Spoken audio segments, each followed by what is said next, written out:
What's up guys, I am xExotic and I'm so glad to be back here on xExotic 2 to go over some more YouTube drama. So recently, YouTuber MamaMax posted a god-awful video titled Pick a Side YouTube, where his main point is that YouTube is censoring darker content on the platform.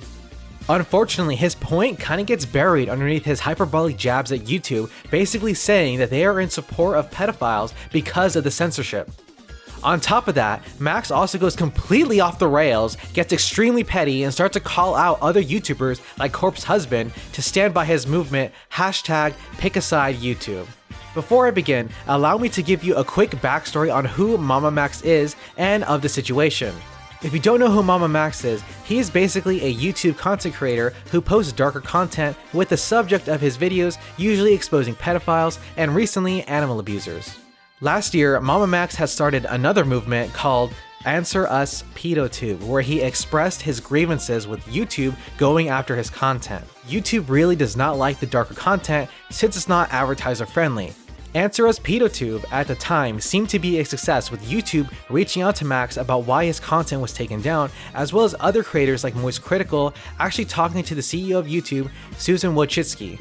However, in hindsight, Answer Us PedoTube did not age well since things didn't get better on the platform. Fast forward to today and another movement has begun. Pick a Side YouTube. There's a lot that goes into this MamaMax video, so let's get into it. The video starts off with another creator named Nexpo explaining how Max's video exposing a predator ended up getting taken down by YouTube.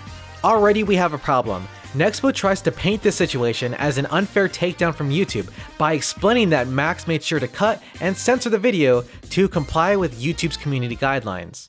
I myself have personally seen the entire video, and there is not one timestamp you can find that does anything even remotely illicit, especially compared to the categorical obscenities that already plague YouTube. And for what? Because of the bare ass of a virtual character. See, it's funny. Nexpo says you can't find a timestamp, but then he shows the timestamp of what the illicit part was. In the video, he showed a character's naked butt, and so YouTube took the video down for nudity or sexual content. Max tried to appeal this decision and was denied. And Nexpo just responds to this by being completely dishonest. Okay, so remember, the video is about a predator, right?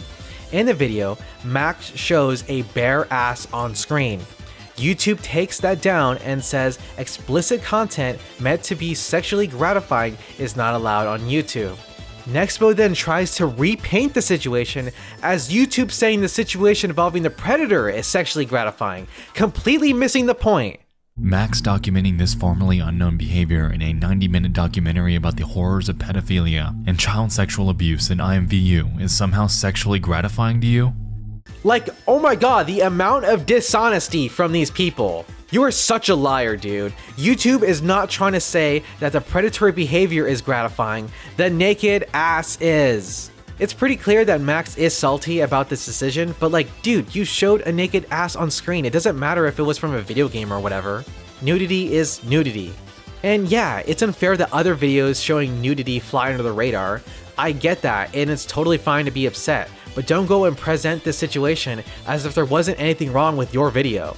I am just 1 minute and 30 seconds in, and already there is an example of Max being misleading and dishonest.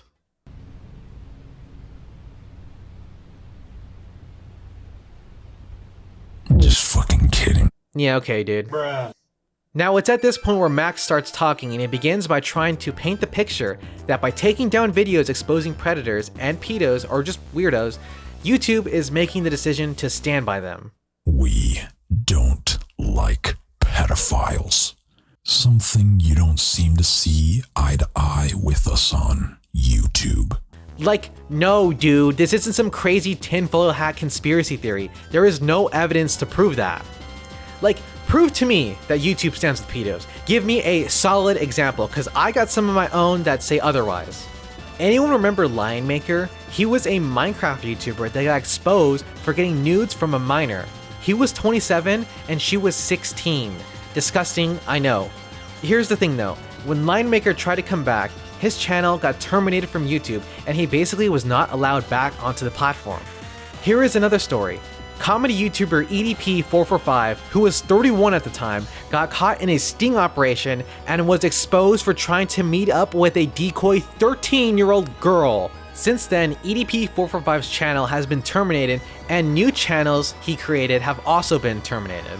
From these two examples, it would actually seem that YouTube does not want pedos on their platform and bans them regardless of what content they made. We don't like pedophiles.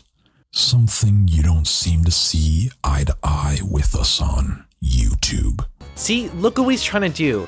We don't like pedos, YouTube does. Yeah, okay, buddy. So for the next 17 minutes, Max then brings a bunch of other YouTubers to come in and talk about their problems with YouTube. He sent messages to multiple content creators asking them to give their take on YouTube moving content that exposes pedophiles, animal abusers, pieces of shit people, etc. Just because the subject matter is dark, even when the videos don't break any guidelines. Now this ended up causing another problem because Max had a disclaimer explaining that the collaborators don't exactly know what Max's intentions with his video were.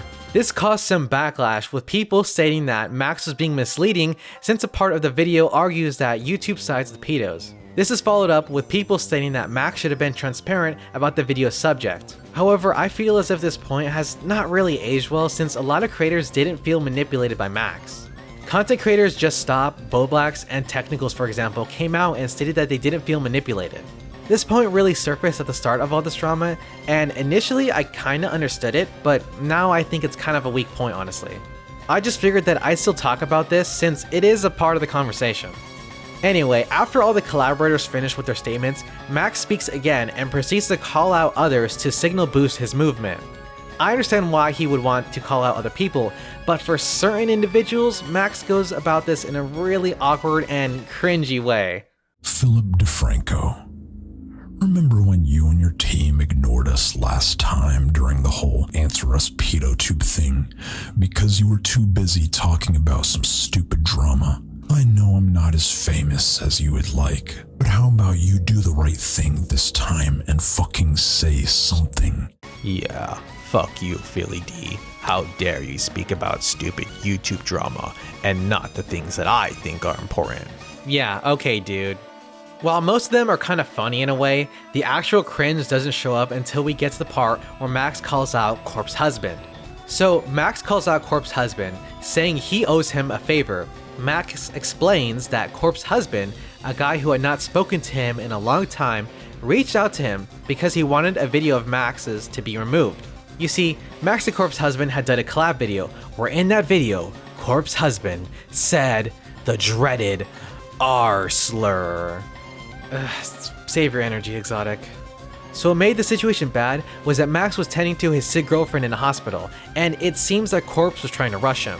Honestly, this section is just really cringe. Max is all like, I did you a favor and now you owe me. and like I get it, being blown off by Corpse is kinda a shitty thing to happen, but including petty drama in this video comes out of nowhere and is not necessary in a video that should be about YouTube censorship. I want you to pace this bitch until the world is nauseous from looking at it. I want you to drown out every trending topic so that even something like Spider-Man looks like a microscopic speck of dust compared to us. Yeah, as it turns out, MamaMax's true objective with this video was not to lead the charge against YouTube, but rather pass the torch to larger creators with more influence. Max recently was featured as a guest on the Half Baked podcast, where we get into more insight on what his objectives were. Max's hyperbolic presentation and his tweet was to get people riled up. He wanted people on Twitter to make a huge fuss about this so they can spread awareness of what's going on, and also people like me who are making videos about this topic. But by doing that, it presents a problem. You see, throughout Max's video, and specifically at the end, he states that YouTube loves pedos. And tonight, YouTube will choose. Let die the pedophiles they love, or suffer the little children. By including this line, Max perfectly displays his dishonesty because that's not even something he believes. He's only saying these wild and, let's be real, slanderous claims towards YouTube because it will get the movement going and it helps build the hype. Do you deny that that is the spread of misinformation? I don't think it's spreading misinformation because Well, what misinformation specifically was spread, Nick? What would you say? I would just say, can you give supporting evidence as to why YouTube loves pedophiles? Well, I don't say they love pedophiles in the video. You say word for word. No, I say intentionally or not, you punish those of us who create content in response to injustice, such as pedophiles. I can read I have like a direct quote. Oh, okay, go ahead. It's the one at the end of the video. The let die the pedophiles you love or suffer the little children. Yeah, I believe it's a Spider-Man line. Yeah, that's a Spider-Man line. It gets the movement going. It's like it gets the movement going, but you're walking up to the door for I don't know how much you speak on this video, like 8 to 10 minutes in the beginning. The issue is when you say something like that, you literally just outright say, dude, the pedophiles that you love. So like, yeah, you could add your allegedly. You can talk around it as much as you want, but you literally said that YouTube loves pedophiles in their video. So like, I get bombastic nature, but to me, it just sounds like misinformation. Well, I felt like after watching a 30-minute video about the actual ixue, putting that one line at the end for, it's like, let's go get them sort of thing. It like builds the hype, I guess. Builds the hype? But xExotic, didn't you listen to Max? He had to tag all those creators and be hyperbolic in order for people to care about pick a side YouTube. You have to be a massive scumbag to lie about other people just so your movement can get some attention. No one should be taking Max's tweet seriously now, since it's all based on a belief that he doesn't even have. But things really started to go off the rails once that Twitter hashtag #PickAsideYouTube started to spread around. You see, Max posted this tweet saying hashtag #PickAsideYouTube, children or pedophiles, with a bunch of other creators and YouTube staff tagged in the tweet. The problem with this tweet is that it creates this with us or against us mentality, where if you criticize Max's video, you are choosing to stand by pedophiles. Fellow content creators like Doc on the Radio and DJ Screwdriver also covered this topic, and they ended up getting absolutely pounded with dislikes and brain-dead replies. Even Moist Critical, someone who MamaMax reached out to, admitted that he was also called a pedophile. I mentioned it on stream, and since then, I've been labeled a pedophile defender by some people on Twitter, or a YouTube shill by others. Which I couldn't fucking believe. I never thought there'd be a day where anyone in the goddamn world would think I stood up for pedophiles when I have an entire podcast of 270-something episodes, almost all of them dedicated to shitting on pedophiles. But anyway, I guess because I disagreed with this silly hashtag, all of a sudden I got out Captain America's shield and I'm putting the pedophiles behind me. Get behind me, boys. I got us covered. I'll take the hits here. To be fair, no one with an actual brain would call someone a pedo for criticizing Max, but there's always going to be those people. What I'm trying to say is that because of Max's very dishonest movement, it created this terrible discourse around pick a side YouTube that does not even help. Now, that's not to say that absolutely everything is wrong with MamaMax's video. The main purpose of the video is to call out the censorship of dark content that covers topics that are deemed not advertiser friendly. I agree with MamaMax's point. I like being edgy, I like not being advertiser friendly, and I like seeing content that covers darker subjects. The censorship of content that exposes predators, like what Max is trying to make, only ends up helping out the predator since the videos raising awareness aren't seen by the viewers. This is an issue that I agree with Max on. Another part that I really agreed with was when Max called out Susan, the CEO of YouTube. Susan Wojcicki, stop fucking lying to us every time you have to give a statement in response to videos like mine. All these broken promises you've made that never come into fruition, all of these incessant changes that no one ever asked for or wanted, take some goddamn accountability. We are so sick of seeing the malicious and deceitful words you and your company repeatedly propagate. Either do something good for this site once in your fruitless life, or step the fuck down. Honestly, it's a base take, and a true one at that, since a lot of time on YouTube, we are told of all these great changes to the platform. But in reality, we get changes that no one asked for, like the removal of the dislike counter. Like, seriously, who asked for this? To give my final thoughts on this movement, Pick a Side YouTube has a message that I agree with, but the video and tweet were done so shitty since Max ended up making this about picking between children or pedophiles, and insinuating that YouTube also loves pedos, which is just not true. So basically, a good purpose with a terrible execution. Well, that about does it for this video. I'm curious to see if any change is gonna happen because of MamaMax's video. Honestly, I would like to see changes to the platform, so hopefully it happens. Quick update from xExotic. While I was editing this video, MamaMax put out a statement that he had talked to YouTube over the phone and plans to meet up with the representative in person soon. So it looks like Max actually might get that change he was looking for after all. Or this could be similar to when Moist Critical spoke to YouTube and everyone thought things were gonna get better, but nothing really happened. Who knows? We'll just have to wait and see. Anyway, if you did like this video, please be sure to like, comment, and subscribe. But let's be real here, if this video gets any attention, I'm sure it will just be disliked and I'll get a bunch of negative comments. Boo, you suck! Not that I give a shit though, since I actually like seeing all the negativity unfold. Like with my previous video on William Osman, which you should totally go and check out by the way. I really like coming back to xExotic 2 for more commentary stuff, so I'll be sure to post more content on this channel. Until next time!